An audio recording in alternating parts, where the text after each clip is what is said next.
First Contact Gone Wrong. Part 1. The Zephyrian Empire had ruled over 17 star systems for 3,000 years. Their sleek silver warships, each stretching nearly 2 kilometers in length, were works of art as much as instruments of war. Plasma cannons gleamed like jewels along their hulls, and their shields could deflect the energy of a small star. Admiral Kethvar stood on the bridge of the flagship Stellar Dominion, his 4 eyes studying the sensor readings with growing confusion. "Admiral, the readings make no sense," reported Communications Officer Veltai, her tentacles dancing nervously across her control panel. "The vessels approaching from the third planet are primitive." Kethvar's mandibles clicked in amusement. "Define primitive, officer." "Their hulls appear to be made of refined metals. Not even energy-infused materials. No visible plasma weaponry, no energy shields that we can detect. They're moving at sublight speeds using what appears to be chemical propulsion." Veltai paused, checking her instruments again. "Sir, these ships shouldn't even be able to leave their planet's atmosphere, yet somehow they've reached the edge of their solar system." The Admiral's amusement faded. 3 months ago, long-range scouts had detected artificial signals coming from this backwater system. The transmissions were chaotic, unorganized, suggesting a young civilization that had barely discovered radio waves. Standard protocol demanded a show of force to establish dominance before offering the inhabitants a choice: join the Empire as a protectorate or face annihilation. "How many vessels?" Kethvar asked. 12, sir. They're maintaining formation, but..." Veltai's voice trailed off as she stared at her screen. "Admiral, they're not running." This was unusual. Most primitive species either fled in terror or prostrated themselves in worship when faced with the Empire's might. These humans, as they called themselves according to intercepted transmissions, were doing neither. Their 12 small ships continued their steady approach toward the Zephyrian fleet. "Open a channel," Kethvar ordered. "Let's hear what these primitives have to say." The main screen flickered to life, revealing a human face. Kethvar had studied the species during the approach: bipedal mammals with only 2 eyes and no visible natural weapons. They looked absurdly fragile compared to the Zephyrians' chitinous exoskeletons and razor-sharp claws. The humans spoke in their crude language, which the universal translator quickly decoded. "This is Admiral Sarah Chen of the United Earth Defense Fleet. You have entered our solar system without permission and ignored our hails. State your intentions immediately." Kethvar's 4 eyes blinked in disbelief. A demand? From a primitive? He activated the translation matrix and replied, "I am Admiral Kethvar of the Zephyrian Empire. Your world will submit to our authority, or we will demonstrate why resistance is futile." The human admiral's face remained impassive. "I see. In that case, you have 30 seconds to reverse course and leave our system, or we will consider your presence an act of war." Laughter rippled across the Zephyrian bridge. War? Their 12 tiny ships against the Empire's finest fleet. It was like ants threatening dragons. "Human," Kethvar said, his voice dripping with condescension. "Your ships are constructed of primitive metals. You have no energy weapons, no shields, no faster-than-light capability. What could you possibly do to threaten us?" Admiral Chen's expression didn't change. 20 seconds. "This is absurd," muttered Tactical Officer Zexneal from his station. "Sir, shall I demonstrate our power? A single plasma burst from our smallest escort could vaporize their entire fleet." Kethvar considered this. A show of overwhelming force would end this charade quickly. "Very well. Target their lead vessel with a minimal charge. Disable it without destroying it completely. Let them see the futility of resistance." The Stellar Dominion's smallest plasma cannon powered up, its crystalline focusing array glowing with barely contained energy. The beam that lanced out was purposely weak by Zephyrian standards, designed to cripple rather than annihilate. The beam struck the human ship's hull and dispersed. What? Zexanil stared at his instruments in confusion. Sir, the beam didn't penetrate. It reflected off their hull plating.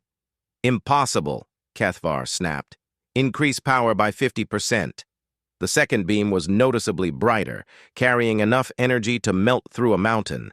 It struck the same human vessel and again scattered harmlessly into space. This time, Kethvar could see the hull plating where the beam hit. It wasn't even glowing. Sir, Veltai's voice was tight with worry, I'm reading massive energy signatures from the human vessels. They're powering something up. On the screen, Admiral Chen's 30-second countdown had reached 0. Her expression remained calm as she spoke. I gave you a chance to leave peacefully. You chose violence instead. Don't say we didn't warn you. The human ships began to move, and Kethvar realized his first mistake. He had assumed their chemical propulsion meant they were slow. The acceleration they displayed now defied every law of physics he understood. The 12 vessels split into 3 groups of 4, moving in patterns that should have liquefied their crews from the G-forces involved. Evasive maneuvers, Kethvar shouted, but it was too late. The first human ship opened fire, and Kethvar understood why their hulls had seemed so primitive. They weren't energy-based weapons at all. Solid projectiles streaked across space faster than anything he had ever seen. Not lasers or plasma, but physical ammunition moving at significant fractions of the speed of light. The projectiles struck the Zephyrian escort vessel, Void Piercer. The ship's energy shields, designed to deflect plasma and particle beams, offered no resistance to solid matter moving at such incredible speeds. The rounds punched through the hull like it was paper, and secondary explosions bloomed along the escort's length as critical systems were destroyed. Shields are useless against kinetic weapons, Zexanil reported, panic creeping into his voice. They're using mass drivers, railguns. How are they accelerating projectiles to those velocities? More human ships opened fire. Their weapons were eerily silent in the vacuum of space, but devastatingly effective. The Zephyrian formation, which had seemed so imposing moments before, began to break apart as ship after ship suffered catastrophic damage from the relentless kinetic bombardment. "Return fire! All weapons!" Kethvar commanded. The Zephyrian fleet unleashed its full arsenal. Plasma beams that could carve apart asteroids, particle cannons that could boil oceans, energy torpedoes that burned hotter than stellar cores. The space between the two fleets lit up like a miniature galaxy as the Empire's most advanced weaponry sought to destroy the primitive human vessels. Every shot missed. The human ships moved like nothing Kethvar had ever seen. They twisted through 3-dimensional space in impossible spirals, their acceleration and deceleration so rapid that targeting computers couldn't keep up. It was as if they were dancing between the energy beams, always one step ahead of destruction. "How are they moving like that?"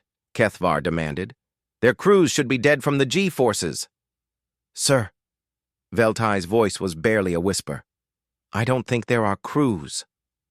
The realization hit Kethvar like a physical blow. The human ships weren't manned at all. They were automated weapons platforms, freed from the biological constraints that limited conventional spacecraft. While the Zephyrians had focused on energy weapons and shields, the humans had taken a completely different approach to warfare. Another escort exploded under kinetic fire. The Star Render listed to starboard, its engines failing as railgun rounds severed power conduits throughout the ship. The flagship's own shields flickered under repeated impacts, each solid projectile transferring massive amounts of kinetic energy that the defensive systems simply couldn't dissipate. "Admiral," Zexanil called out, "we're losing system cohesion. The humans are targeting our power distribution networks." Kethvar watched in growing horror as his proud fleet was systematically dismantled. The human weapons weren't just powerful. They were precisely targeted. Every shot was calculated to cause maximum system damage while preserving the ship's basic structure. They weren't trying to destroy the Zephyrian vessels completely. They were disabling them with surgical precision. "Retreat!" Kethvar finally admitted what he should have realized minutes ago. "All ships, emergency jump to hyperspace." But as the surviving Zephyrian vessels began to power their faster-than-light drives, the human ships moved to intercept. Their railgun fire shifted targets, focusing on the delicate hyperspace generators. One by one, the escape routes were cut off as drive systems failed under kinetic bombardment. The stellar dominion shuddered as rounds impacted its hull. Warning alarms blared throughout the bridge as critical systems failed. The ship's mighty plasma cannons went dark. Life support fluctuated. The hyperspace drive sparked and died. In less than 10 minutes, the pride of the Zephyrian Empire had been reduced to drifting hulks.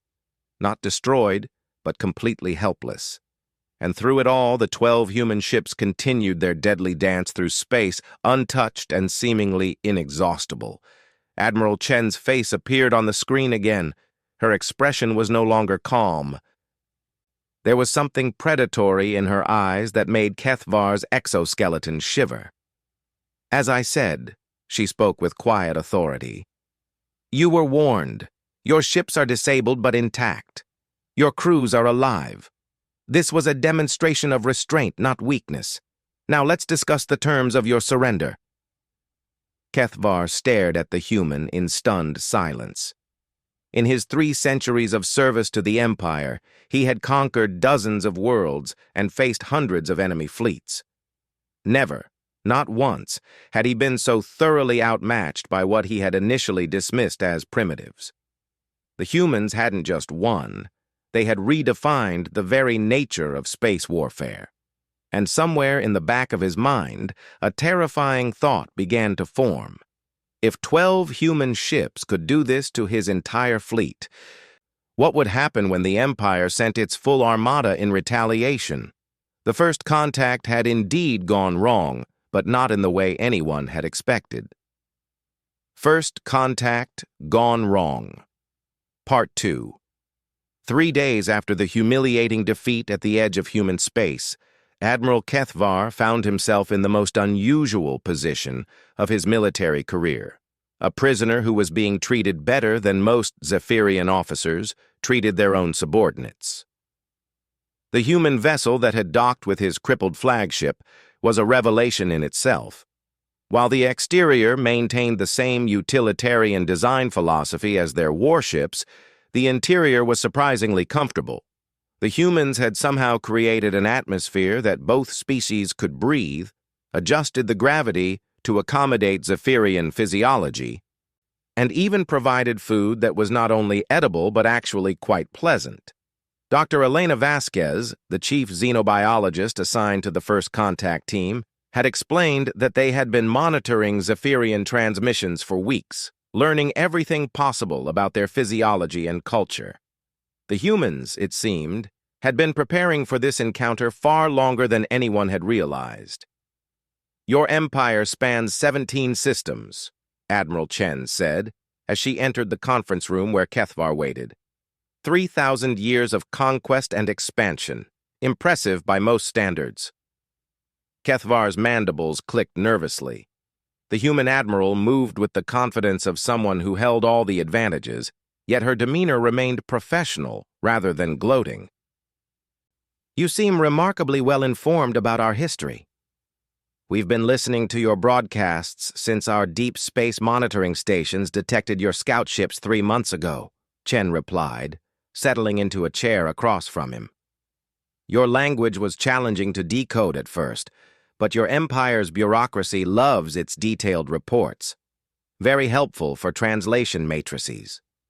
The implications hit Kethvar like a plasma blast. "You've been intercepting our communications for months? But our quantum encryption should be unbreakable by primitive technology." Admiral Chen smiled, and there was something unsettling about the expression. "Admiral, I think it's time you understood something fundamental about humanity. We're not primitive. We're just different. Dr.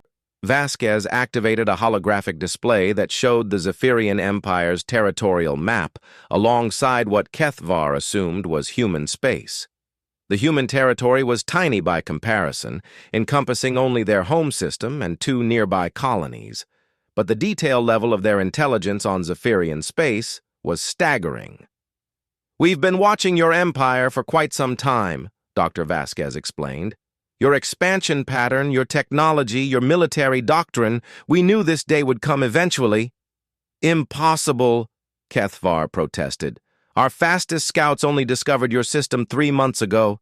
You have no faster-than-light travel." "We don't need it," Admiral Chen said simply. "We've been using unmanned probes for decades, launched at high fractions of light speed toward every star system within 50 light-years. They're small, stealthy, and packed with sensors.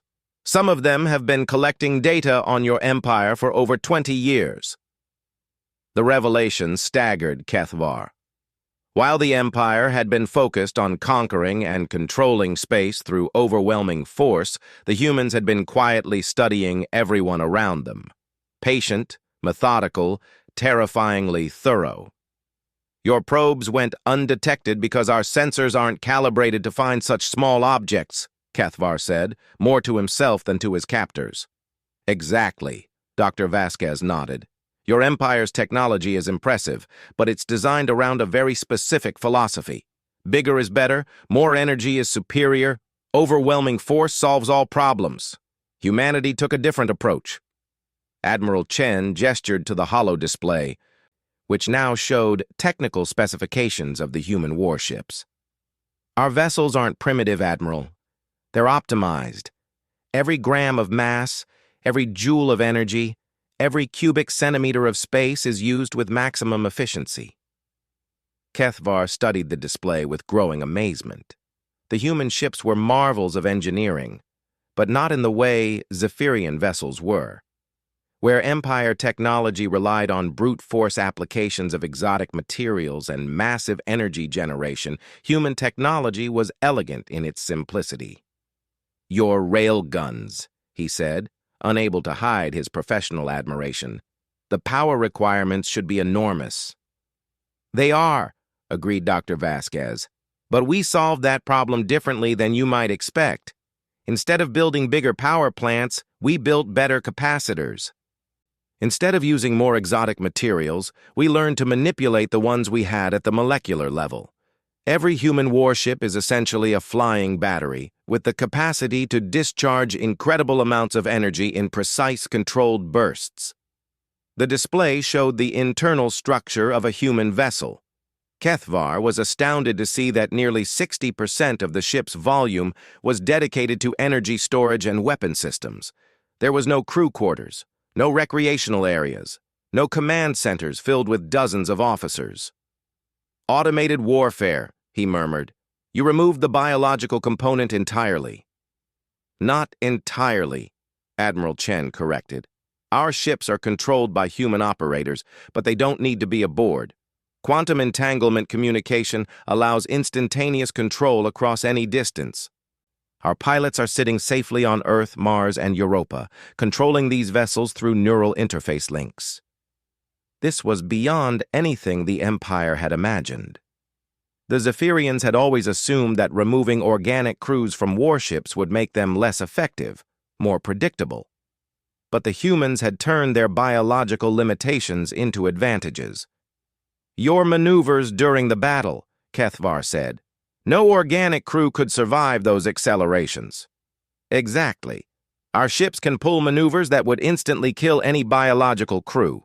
They can accelerate at hundreds of gravities, change direction in ways that would liquefy organs, and maintain combat effectiveness even while performing flight patterns that would be suicidal for manned vessels."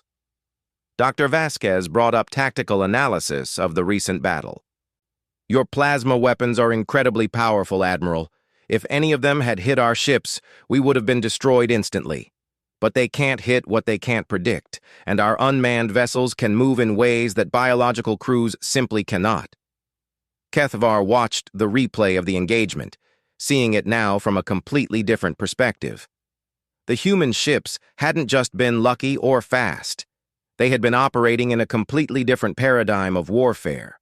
While Zephyrian tactics were based on formations and firepower, human tactics were based on unpredictability and precision. Your kinetic weapons were specifically chosen to counter our defenses, he realized. We studied your technology for years, Admiral Chen confirmed. Energy shields, plasma weaponry, particle beam defenses, all very effective against energy-based attacks, completely useless against solid projectiles moving at relativistic speeds. But the energy requirements to accelerate mass to those velocities are enormous, yes. But we only need to do it once. Our railgun projectiles are designed to be as dense and stable as possible. Once they're fired, they don't need any additional energy input. They just need to hit their target. Dr. Vasquez highlighted the projectile specifications. Tungsten carbide cores wrapped in ablative shells, with minimal guidance systems for terminal course corrections. Simple, cheap, and devastatingly effective against energy-shielded targets. Kethvar felt a chill run through his exoskeleton. You designed your entire military doctrine specifically to counter ours.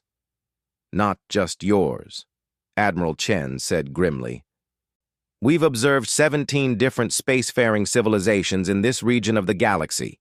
Your empire, the Stellar Consortium, the hive mind of Kepler 442, the crystal entities of Wolf 359. Every one of them follows the same basic technological path. Massive ships, energy weapons, force fields, overwhelming firepower. The implications were staggering. You've been preparing to fight all of us. We've been preparing to survive, Dr. Vasquez corrected. Humanity has watched empire after empire expand through this region of space, conquering or destroying every primitive species they encounter. We decided long ago that we would not be conquered or destroyed. Admiral Chen leaned forward, her expression serious. Admiral, I want you to understand something crucial. The 12 ships that defeated your fleet? They represent less than 1% of our total defensive capability. If your empire decides to send a larger fleet in retaliation, the outcome will not be different. It will only be more decisive. Kethvar's 4 eyes widened. 1%? Humanity has been building defenses for over a century. We have thousands of automated warships, orbital defense platforms around every inhabited world, and manufacturing facilities that can produce additional vessels faster than your empire can move fleets between systems. The holo display now showed the true extent of human defensive preparations. Mars was surrounded by orbital shipyards. The asteroid belt had been converted into a vast network of mining and manufacturing facilities. Europa's oceans hid submarine construction complexes. Even Earth's moon was riddled with underground factories and launch facilities. We don't want war with your empire, Admiral Chen continued, but we are prepared for it. The choice of what happens next is entirely yours. Dr. Vasquez added, Your crews are unharmed, and will be returned to you with your ships once we've completed necessary repairs. We've taken the liberty of upgrading your life support systems and improving your engine efficiency. Consider it a gesture of goodwill. Kethvar stared at the humans in bewilderment. They had utterly defeated him, demonstrated technological superiority he hadn't thought possible, and revealed defensive preparations that dwarfed anything the Empire could muster. And now they were repairing his ships and offering to let him leave? I don't understand, he admitted. Why are you helping us? Why haven't you demanded our surrender or attempted to extract military intelligence? Admiral Chen's expression softened slightly. Because, Admiral, we're not conquerors. We're defenders. We don't want your territory or your resources or your submission. We just want to be left alone to develop in peace. But surely you must see the strategic advantage of preemptive strikes against our empire. We've considered it, Dr. Vasquez said bluntly. Our strategic planners ran extensive simulations. We could cripple your entire fleet structure within 6 months if we chose to go on the offensive. But that would make us the aggressors, and it would likely trigger a massive galactic war as other empires united against us. Admiral Chen nodded. Humanity learned long ago that being the strongest doesn't mean you have to be the aggressor.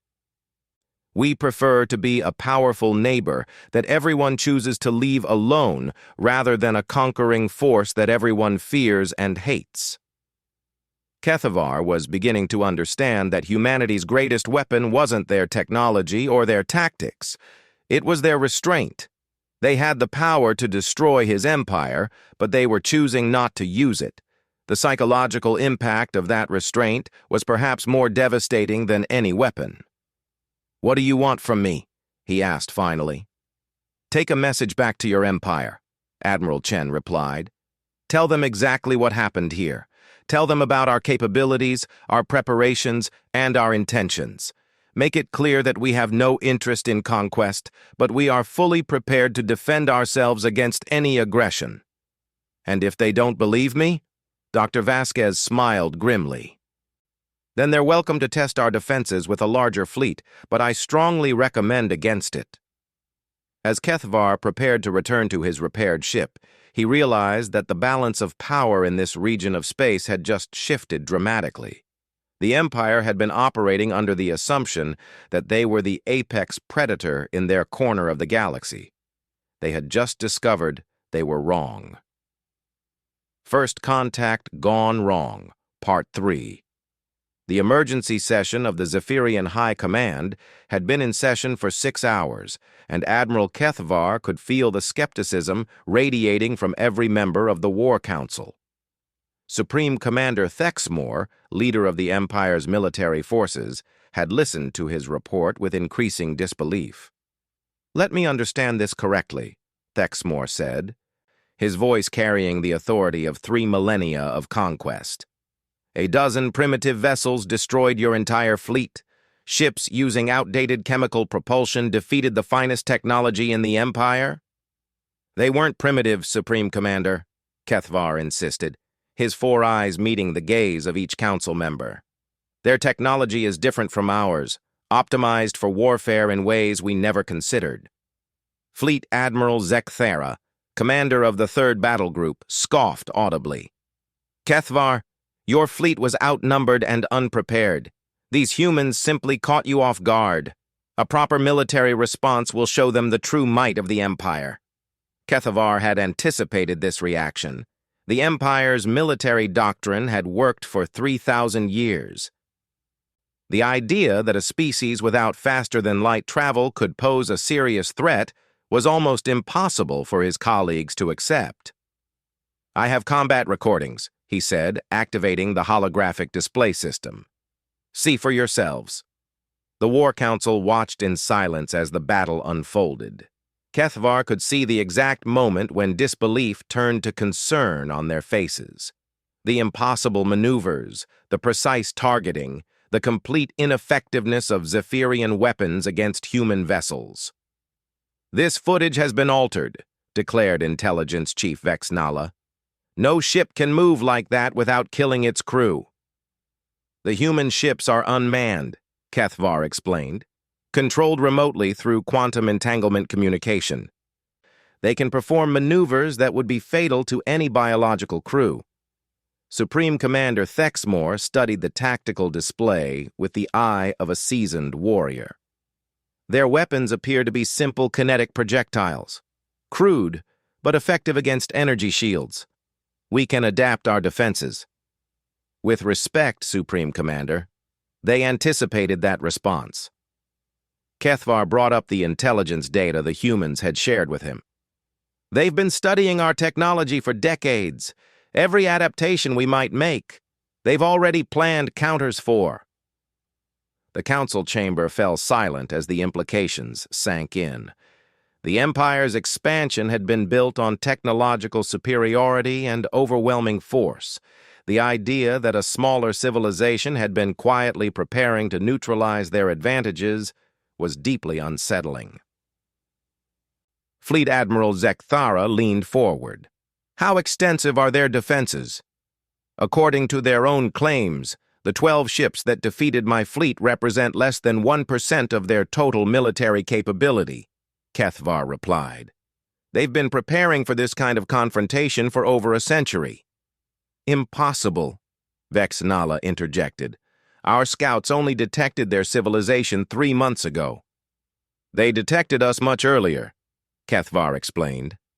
Unmanned probes launched at high sublight speeds, small, stealthy, nearly impossible to detect with our current sensors. They've been watching us for decades. Supreme Commander Thexmore was quiet for a long moment, studying the tactical data. When he finally spoke, his voice carried a weight that silenced the entire council. If their claims are accurate, a direct military assault would be problematic. Problematic? Fleet Admiral Zekthara's voice rose in indignation. Supreme Commander, surely you're not suggesting that the Empire should avoid conflict with a single-system civilization? I'm suggesting that we reassess our approach, Thexmore replied carefully. The humans demonstrated restraint they didn't need to show. They could have destroyed Kethavar's fleet entirely, but instead they disabled the ships and treated the crews with unexpected courtesy. Kethvar nodded. They made it clear that they have no territorial ambitions. Their only goal appears to be defensive preparation against potential threats.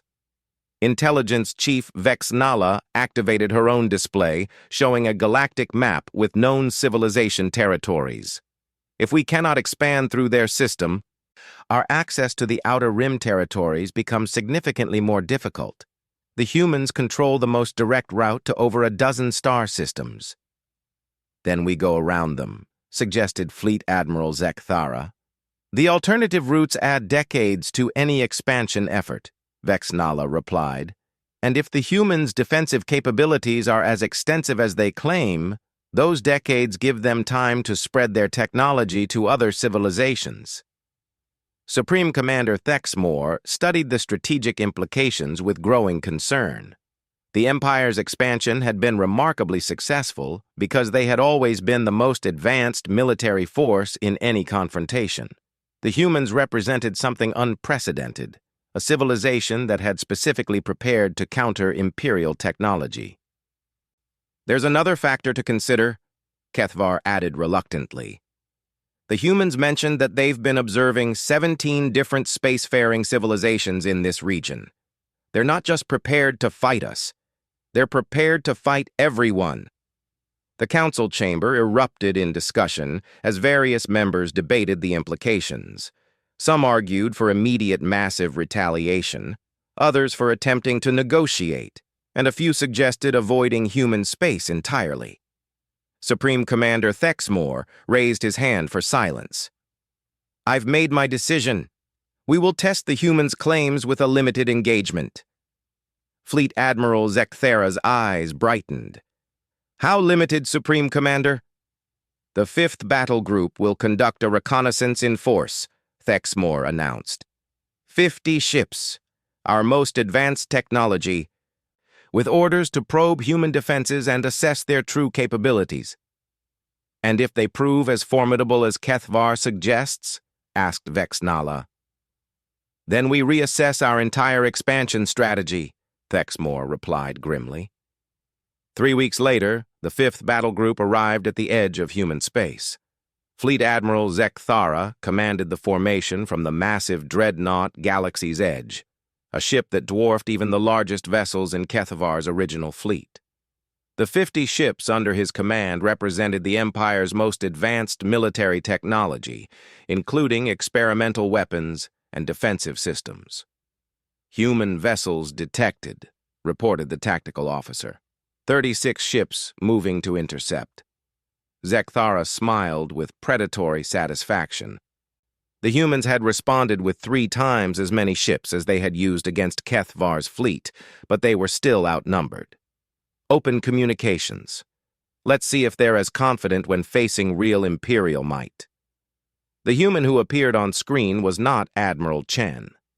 This was a younger woman with cold, calculating eyes and the bearing of someone who had never known defeat. This is Admiral Rebecca Torres of the Sol Defense Force, she said without preamble.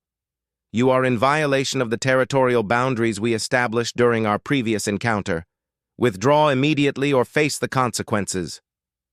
"I am Fleet Admiral Zekthara of the Zephyrian Empire," he replied with imperial arrogance. "Your primitive vessels are outnumbered and outgunned. Stand down and prepare for inspection." Admiral Torres's expression didn't change. "Admiral Zekthara, you have been warned. Your response will determine whether your fleet leaves this system intact or as debris." Zekthara cut the communication and turned to his tactical officer. "All ships, combat formation. Target their lead vessels and prepare to demonstrate Imperial superiority." But as the Zephyrian fleet moved into battle formation, something unexpected happened. The human ships began to multiply. "Sir," the sensor officer called out in confusion, "I'm reading additional contacts, lots of additional contacts." The tactical display lit up with new signatures. Not 36 human ships, but hundreds. They seemed to materialize from nowhere, dropping stealth fields that had made them invisible to Zephyrian sensors. "How many?" Zekthara demanded. "Still counting, sir. At least 300, 400. "Sir, they're everywhere."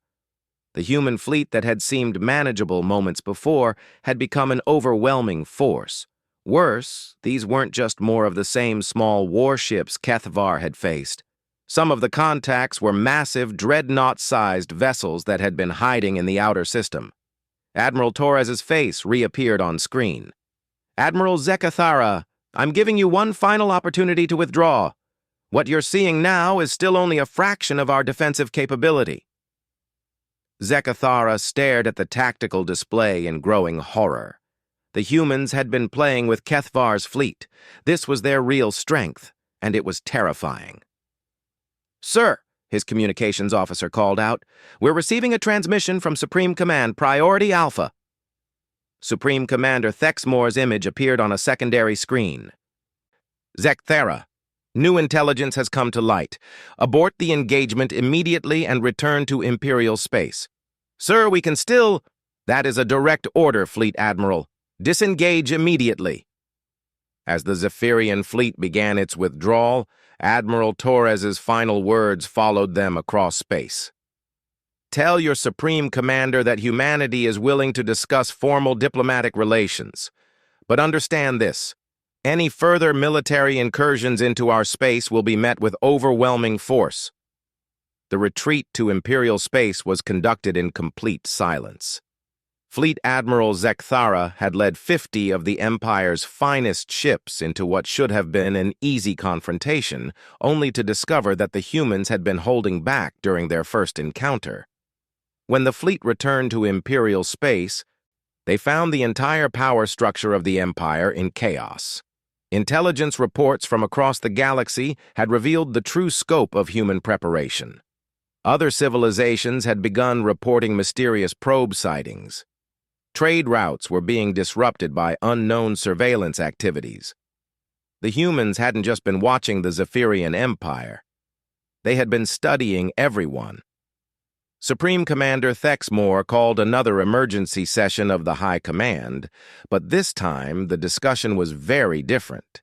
The question was no longer how to conquer human space, but how to coexist with a civilization that had demonstrated both overwhelming defensive capability and unexpected restraint.